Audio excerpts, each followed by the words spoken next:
நபித்தோழர்கள் சொன்னார்கள், எங்களுடைய காலத்தில் நயவஞ்சகர்கள் தான் ஃபஜ்ருடைய தொழுகையை விடுவார்கள் என்று. யாருங்க விடுவா? யாரு விடுவா? சொல்லுங்க, அப்பதான் பதிவு மனசுல. யாரு விடுவா? அஷ்ஹது அல்லா இலாஹ இல்லல்லாஹ் என்று நாவால் மொழிந்து உள்ளத்தால் மறைக்கக்கூடியவன் தான் ஃபஜ்ரை விடுவான் எங்களுடைய காலத்தில், இஷாவை விடுவான் எங்களுடைய காலத்தில்.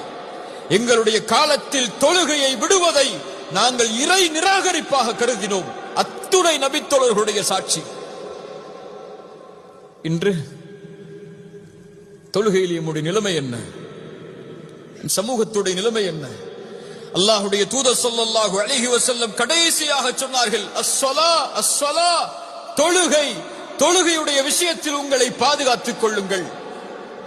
தொழுகையுடைய விஷயத்தில் உங்களை பாதுகாத்துக் கொள்ளுங்கள். உங்களோடு இருக்கக்கூடிய ரப்புடைய தொடர்பை, ஒரு சமூகம் ரப்போடு தொடர்பு கொள்வதற்கு இருக்கக்கூடிய மிகப்பெரிய அம்சம் தொழுகை.